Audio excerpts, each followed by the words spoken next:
Longhorns win 55-0. Had to listen to the game on the radio because I wasn't going to pay to stream it on ESPN or whatever it was. Yeah, everyone was blowing me up, I guess, because I'm in media. Like, I knew where to get it. yeah. And it's funny. So, Longhorn Network is dead, right? They had to kill that when they went into SEC, correct? Yeah, I believe so, yes. Yeah. Or at least game coverage. And then I was looking it up. It's like, you had to have SEC Plus or ESPN Plus. So I bought it, and I just need to remember to cancel it. It was easier to find the Westlake versus Cibolo game last night, Saturday night on TV. I don't know. I didn't see who won that game. It was 7-7 when I tuned away to something else, but I didn't feel like I missed a whole lot with the win over Sam Houston. No, yesterday. I mean, did you see it's going to be all over socials today if you haven't seen it, where Manning was taunting the guy after a touchdown? Oh, no. Uh-oh. Yeah. A running touchdown. I will say this, though, the heat on, I mean, again, it was Sam Houston, right? It's not like a massive game, but he was running well. He was passing well.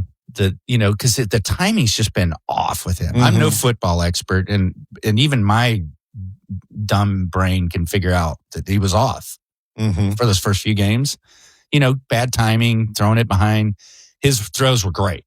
He looked great. Oh, good. It's like you finally get to see what it feels like to be how it's supposed to be. How it feels. I swear, and this is just, again, my dumb opinion, he switched something in his brain. Something switched. He's like, I'm going to start playing the game I love. Attitude. Yeah, I listened to the Stampede, which is the podcast with Bob Ballou from CBS Austin. Mack Brown and Vince Young, and both Coach Brown and Vince Young were like, dude, let him breathe. Just let him breathe. Let him chill. Everything's going to be okay. It's a great podcast, by the way. Check it out. It's called The Stampede. Bob Ballou from CBS Austin hosts it, and Coach Brown and Vince Young are on it every week. And you've probably seen it on socials, too, where they compare Eli to his uncles. What am I going blank? Peyton and Eli. And their stats for the first 5 games of their college career. He's like you were saying last week. Just give him time. Just give him time. Well, that happened Saturday on the 40 Acres. Friday night was a big night. I heard, "We love you, Benny," a million times during the concert. It was a great concert. Yeah, we had a great... You look like you wanted me to agree. I wasn't there. No, I was just saying it was a great concert. Right. I told y'all that I was more stressed about the process of getting down there, parking, getting in, and then the leaving part.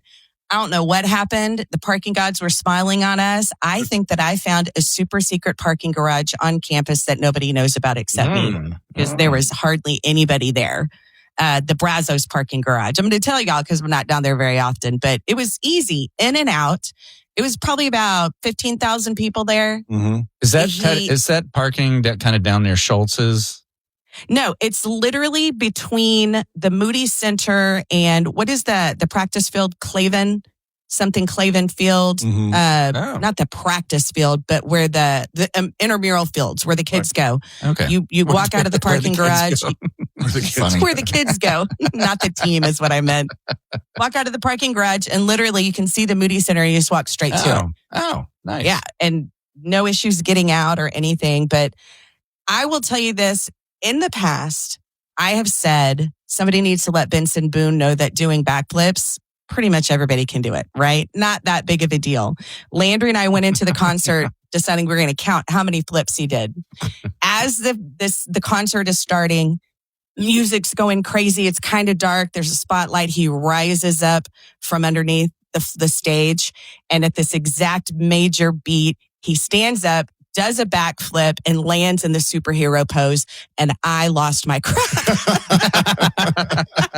I screamed just as loud as all the other people.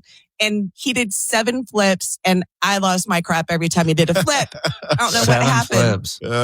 He's not only a really talented singer, musician, but he's a great performer, entertainer as well. Yeah. I mean, it was just him on the stage. He had like 5 people in his band. There were no dancers. There were some, lights, some confetti shot up, some fireworks, but it was him working the crowd, keeping everybody engaged for the entire 2 hours. He swung around in the air on a chandelier. And Glenn Powell. Yeah, he had a special guest. Glenn Powell came out. He does a cover each night at his concerts.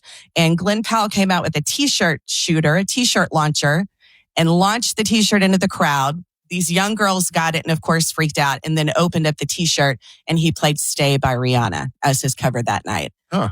It was just a good concert. It was fun. We sang along.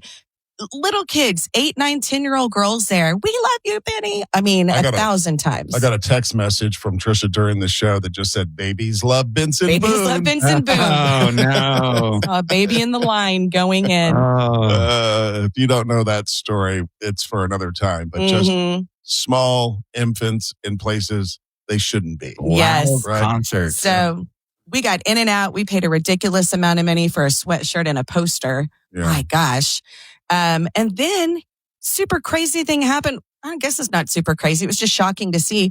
We're on MLK at a light right there where Guadalupe hits at MLK, the major hub intersection down there.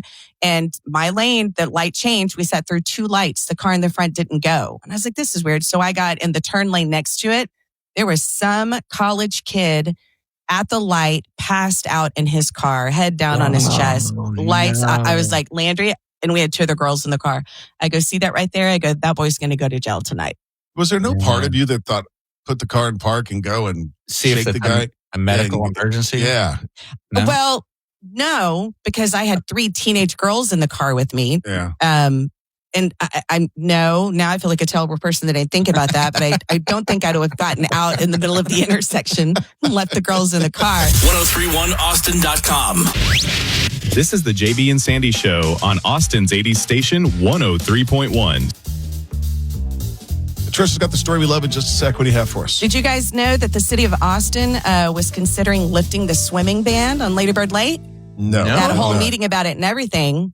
I'm going to tell you what they decided, which is probably for the best. All right. Sunny skies, hot today, still hot. 92 for a high today. Still to come on the show. Stick around because we're going to have a fun conversation about loaning money to friends and family and how far you'll go before you ask what it's for.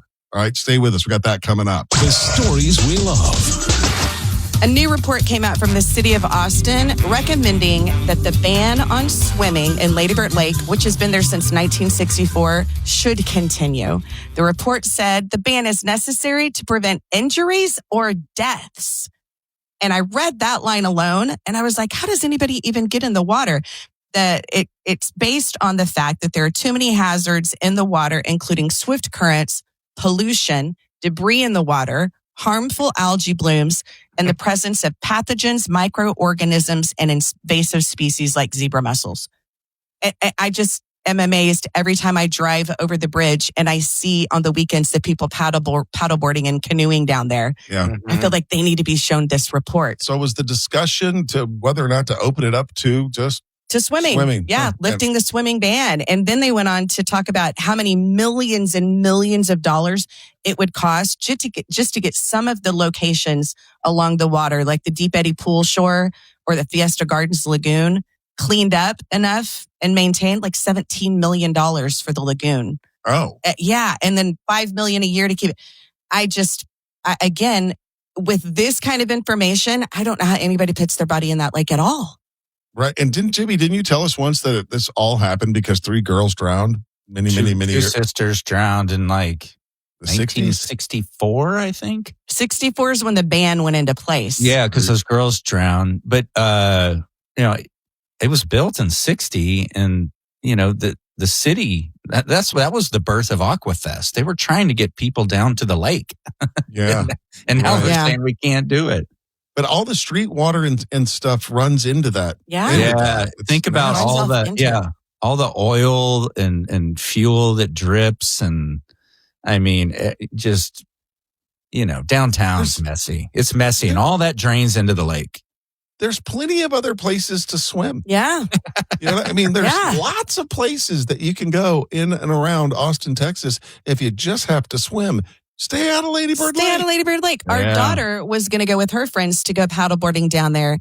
And I just casually sent her a link about, stuff like this. And she talked her friends into going out to the Lake Travis instead of Ladybird Lake.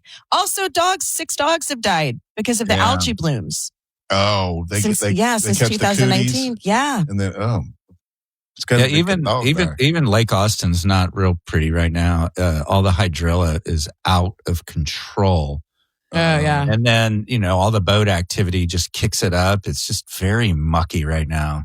Yeah, you were out on a little bit for Get Out Girl this weekend, right? Yeah. It's an annual event that just encourages women to support each other. And there's probably a dozen or more of us like me who donate our time and boat to go take them surfing. And then they do that Saturday. And then Sunday they do stand-up paddle. Is the problem really... I like the idea, but is it really a problem out there that you got to have events to get women to support each other?